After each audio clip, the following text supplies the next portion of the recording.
할렐루야. 우리 하나님을 찬송하며 기뻐합니다. 우리 하나님 말씀 공부하는 시간 갖겠습니다. 오늘 2021년 5월 10일 월요일입니다. 오늘 욥기 4장에서 7장 말씀까지 공부하도록 하겠습니다. 제 옆에 있는 이 꽃은 얘가 신기한 게 플록스라고 하는 꽃이랍니다. 플록스. 그런데 제 이름은 노록스고 얘는 플록스인데요. 한 꽃나무인데 어떻게 이 꽃나무에서 빨강색의 꽃도 피고 이렇게 하얀 색깔도 이렇게 피는지, 그게 그 한 나무에서 시방야가 하얀 꽃도 피고 분홍 꽃도 피는 참 특이한 그런 모습입니다. 자, 오늘 욥기 4장에서 7장 말씀 공부하겠는데요.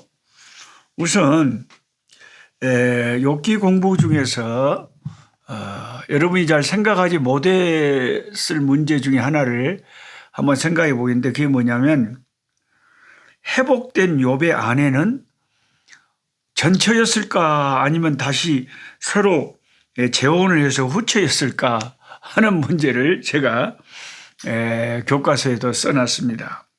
제가 쓴 책에도, 꿀송이 보약교태 책에도 제가 오늘 날짜에 회복된 욥의 아내는 후처였을까 하고 써놨습니다.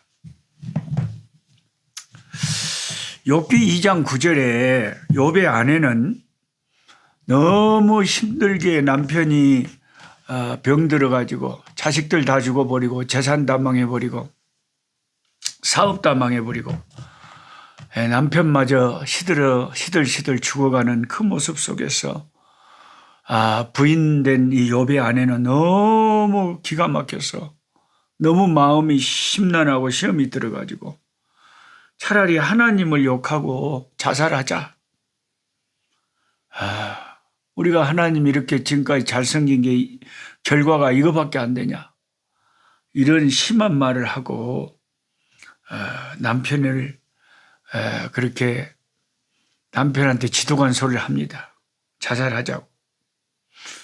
이것 때문에 욥기를 읽는 독자는 과연 욥이 회복한 후에 재혼을 했는지에 대해서 궁금해합니다. 물론 대부분의 여러분들은 노 목사님 나는 그거 안 궁금한데요 그러시지만, 물론 그게 이제 생각을 안 하시니까 궁금하시지 않은 거지만 한번 생각은 해보자 그 말입니다.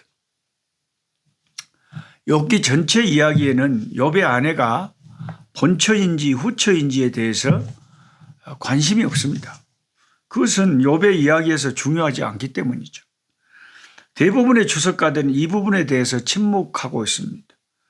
그런데 미국의 USB 목사님은 욥은 본처와 재결합했다 이렇게 표현합니다. 부산 고신대에서 구약을 가르치시는 신덕일 교수님 역시 똑같은 의견을 책에 써놓으셨습니다. 비록 회복을 설명하는 구절에 욥의 아내가 빠져 있다고 하더라도 거기 생략되어 있을 뿐이지 아내가 포함됐다고 생각할 수 있다는 것입니다. 욥기 42장 11절에 이에 그의 모든 형제와 자매와 이전에 알던 이들이 다 와서 이렇게 기록되어 있습니다. 다 회복이 된 겁니다. 이 본문의 의도는 모든 관계가 회복되었다는 것이죠. 욥이 고난 중에 있을 때 그에게 나온 사람은 그의 아내와 세 친구와 엘리후라고 하는 젊은 친구였는데, 사실 어리석게 행하기는 욥의 아내나 세 친구, 네 친구나 다 마찬가지였죠. 그런데 욥에게 온수처럼 여겨지던 세 친구도 욥과 마지막에 그 관계가 회복되었지 않습니까? 욥의 아내의 경우도 그 관계가 그 친구들처럼 회복되었을 거다 이렇게 생각을 하는 거죠. 욥의 부인에 대해서 우리가 생각할 때 욥의 부인을 너무 몹쓸 여인이라고 몰아세워서는 안 되는 것이, 그녀는 적어도 하나님으로부터 세상에서 가장 경건하다는 사람으로 인정받는 욥이라는 사람이 자신의 남편이었고 자기는 그 사람의 아내였습니다. 자녀를 믿음으로 양육한 내용도 나오는데 자녀 양육의 어머니의 역할도 얼마나 중요합니까? 욥의 아내가 여호와를 저주하고 죽자고 말했을 때 사실 그 당시의 상황이 도저히 우리가 여기서 그냥 판단하기가 그렇게 쉽지 않은 너무나 고통스러운 상황이었다는 것을 우리가 이해는 해야 됩니다. 사람이 자식이 10명의 자녀를 다복한 가정이었단 말입니다. 아들이 7명, 딸이 3명이었죠. 최근에 한강공원에서 그 귀한 젊음 22살의 그 의대생이 실종된 지 6일 만에 참 한강 물속에서 시체로 발견돼 가지고 그게 이제 그 뉴스에 많이 나오지 않습니까? 제가 아프리카에 있어도 뉴스로 다 인터넷으로 뉴스를 보지 않습니까? 저도 아들을 둔 아버지로서 어휴, 만약에 우리 아들이 정말 그런 일이 생겼다면 얼마나 내가 기가 막힐까. 그런 생각이 들지 않을 수가 없지. 똑같은 부모 입장에서 얼마나 그 아버지, 그 가족들, 그 부모, 형제들 마음이 얼마나 아플까. 장래가 촉망되던 그 귀한 의대생 그 아들을 잃은, 그것도 어떻게 죽은지도 모르게 억울하게 너무나 비참하게 죽은 아들의 죽음 앞에서 얼마나 그 가족이 힘들까. 저도 정말 가슴 아픕니다. 근데 여러분, 이렇게 자녀가 한 명만 불의의 사고로 죽어도 그렇게 기가 막히게 가슴 아픈 일인데, 아들이 7명이고 딸이 3명이었는데 10명의 자녀가 다 모였을 때 그것도 사고가 나서 집안이 붕괴돼서 다 한꺼번에 다 죽어버렸다고 하면 그 어머니의 마음이 어떻겠습니까? 재산 잃어버렸죠. 자식들 10명 사고로 다 죽어버렸죠. 인생이 살맛이 나겠습니까?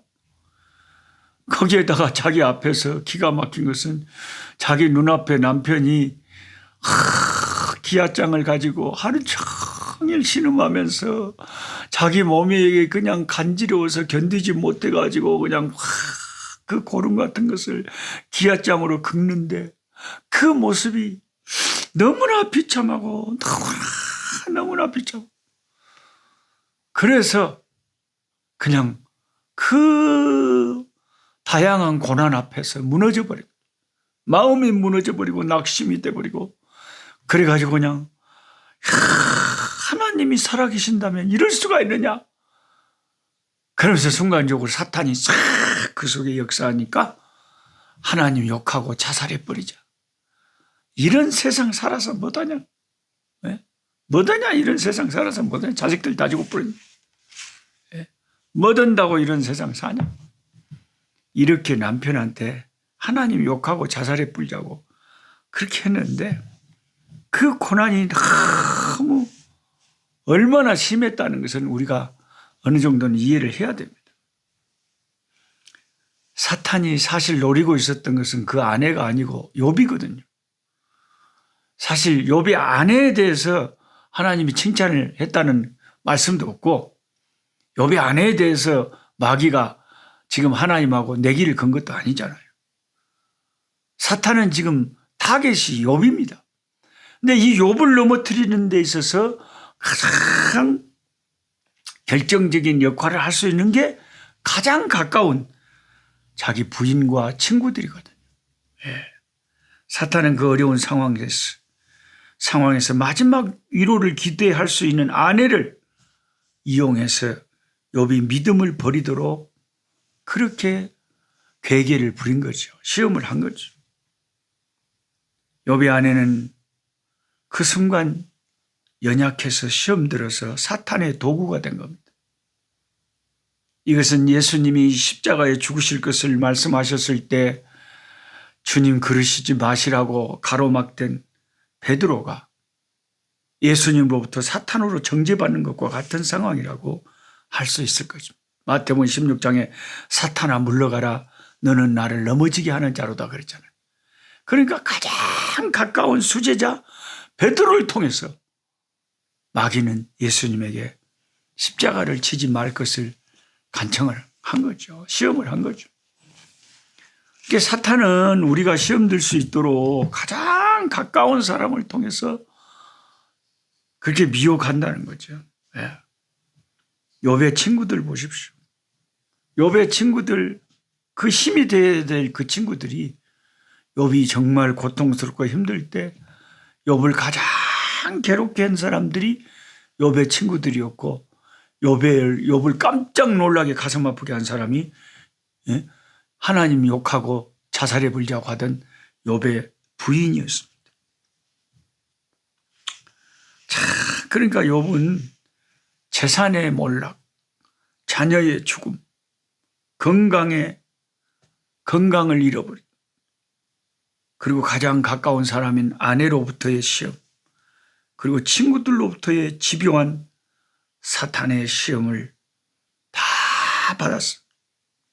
그 모든 것을 다 통과하고 극심한 영혼의 연단을 받은 후 마침내 하나님 앞에 갑절의 축복을 받게 되었습니다. 저도 이렇게 하나님 사회 가면서 정말 그냥 외부적으로 막 핍박이 오고 환란이 오고 그런 것도 힘들겠지만 가까운 사람들이 가슴 아프게 하고 힘들게 하면 그럴 때 시험 들기가 제일 쉽기는 진짜 쉽죠. 그래서 사실 여러분 아실란가 모르실란가 모르겠지만 선교사들이 싸움을 참 많이 합니다. 그래서 그냥 사모님이 보따리 싸들고 공항을 가가지고 이제 사모님 잡으러 공항까지 목사님이 가고 그냥 선교지에서 외롭게 선교사 부부만 늘 같이 있다 보니까 사탄이 선교사들을 넘어뜨리려면 때로는 부인을 통해서 시험할 수도 있겠죠. 부인도 사람인지라 때로는 그런 시험의 도구가 될 수도 있고 때로는 남편이 또 부인에게 시험의 도구가 될 수도 있는 겁니다.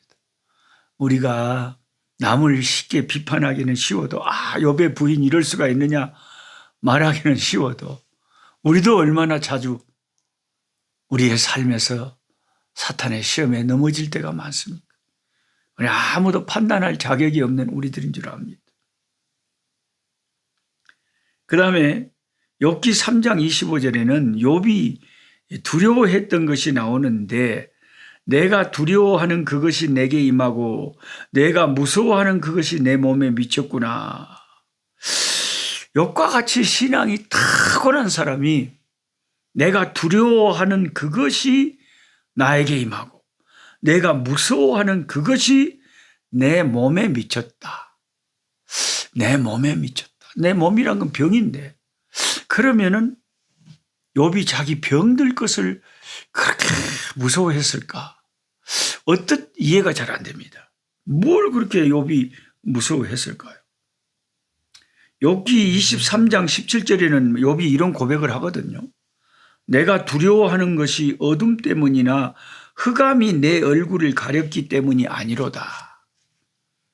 자기가 두려운 것이 어둠이나 흑암이 나한테 팍 다가와서 이렇게 막 재산이 나아가고 환란이 오고 몸이 병들고 이런 고통스러운 흑암이 내 인생에 다가왔기 때문에 내가 그런 것을 두려워하는 것이 아니다 하고 분명히 다른 욥기서에는 말을 했거든요. 욥이.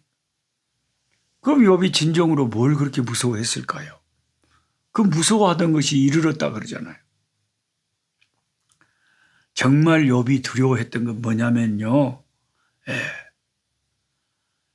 욥은 하나님 너무 자기가 당하는 고난이 너무 심해가지고 자기 부인처럼 자기가 하나님과의 관계가 단절되고 하나님을 멀리하고 하나님을 떠나버릴까 봐서 내 영혼이 이 고난 앞에 항복해버리고 이 고난 앞에 시험 들어서 하나님을 저주하고 하나님을 원망하고 하나님을 욕하고 구약의 옛날에 그 이스라엘 백성 모세 지도를 따르던 그 백성들처럼 하나님 원망하고 하나님을 떠날까 봐서 그것을 사실은 욥이 가장 두려워한 것이었다.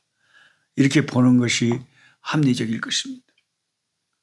고통 속에서 욥이 왼쪽을 봐도 하나님이 없었고요. 오른쪽을 봐도 하나님이 안 계셨습니다. 앞으로 가도 뒤로 가도 하나님은 침묵하셨어요. 이것이 진짜 욥이 두려워했던 것이죠.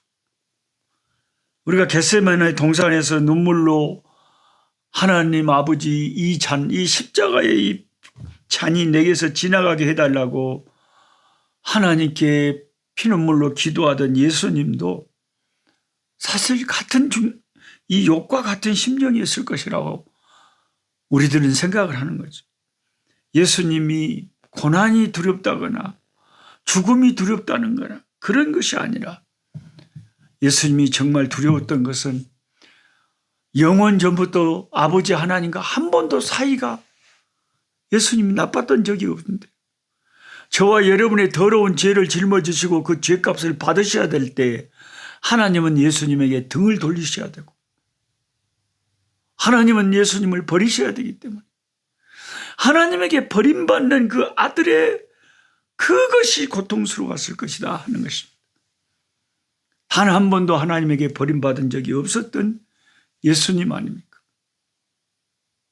그래서 예수님이 가상 치른 십자가 위에서 하신 7가지 말씀 중에 그 말씀이 있잖아요. 엘리 엘리 라바 사박타니 나의 하나님 나의 하나님 어찌하여 나를 버리시나이까.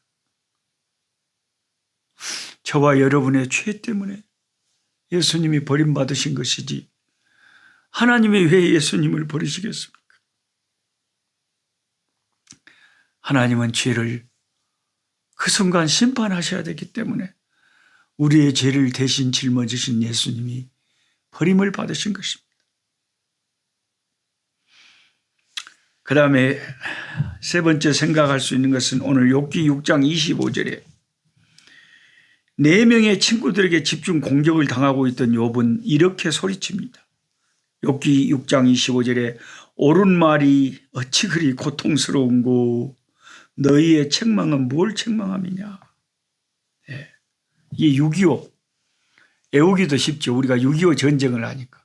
욥기서 6장 25절 6.25의 그 비극이 그 아픈 상처가 있잖아요.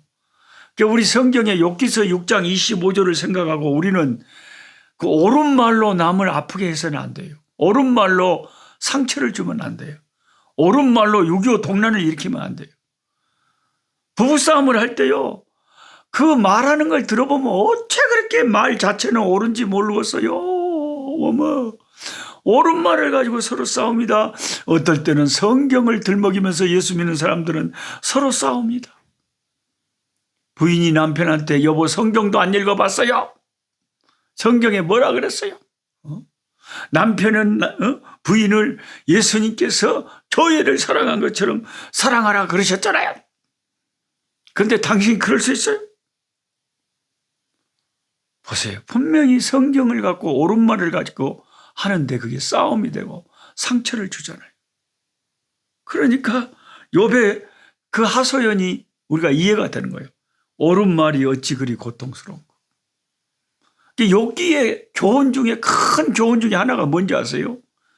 옳은 말로 상처 주지 말아라 그 말이에요.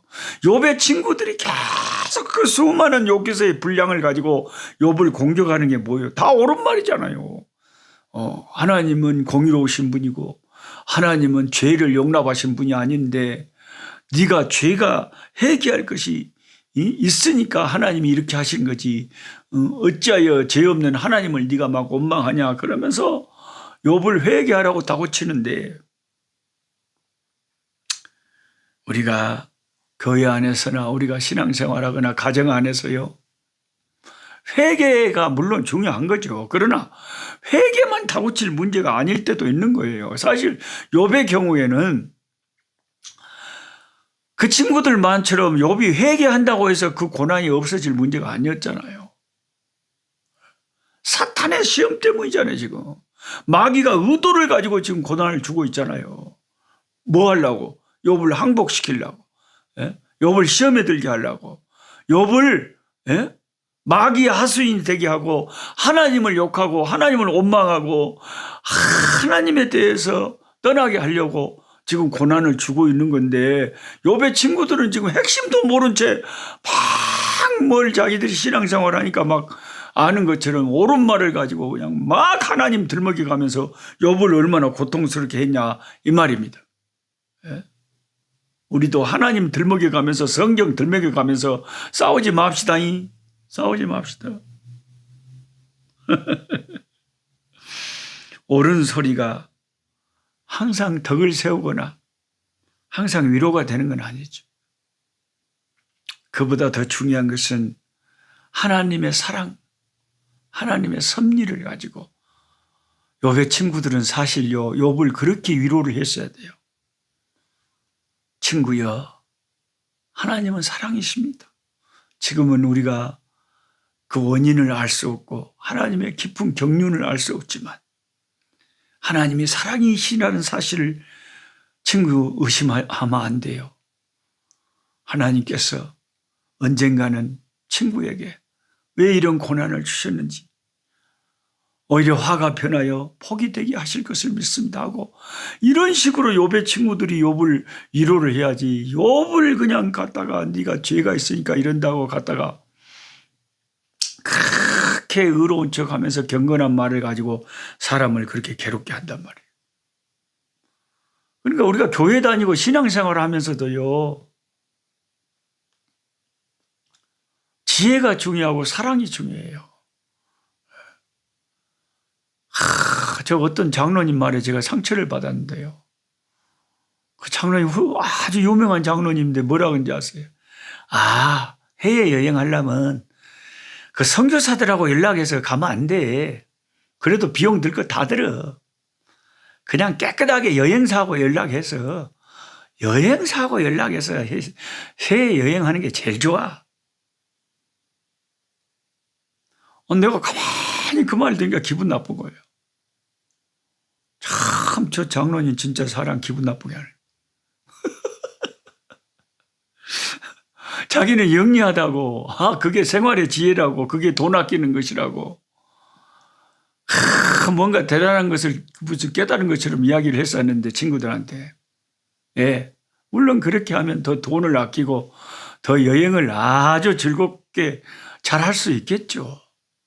그런데 예수 믿는 우리가 목적이 내 인생 즐기고 여행 잘하는 것만 그렇게 목적을 삼고 인생을 삽니까? 이왕 돈 들려면 이왕 해외여행 하려면 됐잖아.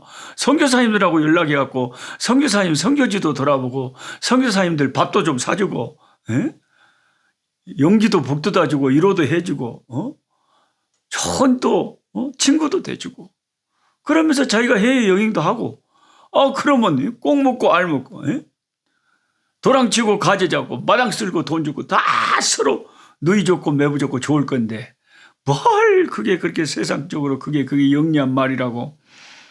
아이고, 참 선교사들 마음 아프게 하는 소리라고. 어떻게 하든지 선교를 돕고 주의 종들을 힘을 주고 하나님의 선교제 교회 세우고 힘을 주고 막 이렇게 하는, 그런 더 좋은 건설적이고 은혜스러운 이 이야기를 하면 참 고맙겠구만은, 참 세상적으로 똑똑한 것이 항상 은혜가 되는 것만 아니더라 이 말이죠. 참 세상에는 참 똑똑한 사람들 많아요. 그러나 똑똑하다고 다 은혜가 되는 게 아니더라 그 말이에요. 예수 안에서는 우리가 다 바보가 돼야 돼. 바보가 돼. 어리석은 자가 돼. 손해봐야 돼. 그래서 여러분 욥기서 공부하시고 읽으시면서 아이고 하나님, 나 욥의 친구들처럼 이런 신앙, 이런 신자 되지 않게 해주세요. 다른 사람에게 진정한 힘이 되고 위로가 될 망정. 뭐 성경을 알면 얼마나 안다고, 내가 하나님을 알면 또 얼마나 안다고, 내가 또 정치를 알면 또 얼마나 안다고, 그냥 입에 침을 튀겨가면서 그냥 막 상대방 같이 믿는 사람들을 그냥 막 원수 취급해가면서 막 그렇게 난리를 칠 필요가 뭐가 있냐 이 말이죠. 우리는 서로에게 힘이 되고 진정한 사랑이 무엇인가를 우리가 알고, 우리가 우리의 의견을 말하더라도 상대방을 고통스럽게 하지 말고 몰아세우지 말고 겸손하게 건설적인 힘이 되는 그런 진정한 위로를 주는 친구가 돼야 되죠. 욥의 친구들 처럼 돼서는 안 된다 하는 것이 욥기서를 읽으면서 거듭거듭 깨달아야 될 교훈인 줄로 믿습니다. 옳은 말이 어찌 그리 고통스러운고, 똑똑한 말이 어찌 그리 고통스러운고. 하나님 아버지 감사하고 감사합니다. 하나님의 말씀은 항상 달고 오묘하고 우리에게 위로가 되고 우리 가슴을 따뜻하게 하는데, 때로는 사람들의 말이, 친구들의 말이, 가까운 사람의 말이, 국수시는 가시 같은 말이 고통스러운 말이 될 때가 있습니다. 욥의 친구들은 돌아가면서 욥을 그란에도 고통스러운 욥에게 더욱더 고통스럽게 했습니다. 참, 우리가 가지고 있는 알량한 신앙 지식, 우리의 알량한 신앙 경험이 다른 형제 자매를 아버지 위로하기는커녕 힘들게 한다면 아버지 참 입을 다물 수 있는 우리가 되게 하시고 참으로 위로가 될 수 있는 참된 친구들이 될 수 있도록 지혜를 주시고 사랑을 더하여 주시옵소서. 예수님의 이름으로 기도드리옵나이다. 아멘. 아멘. 약한 자 힘주시고 강한 자 바르게 주한 자 정택함이 주님의 뜻이라. 해 아래 압박 있는 곳 주 거기 계셔서 그 팔로 막아 주시어 종이가 서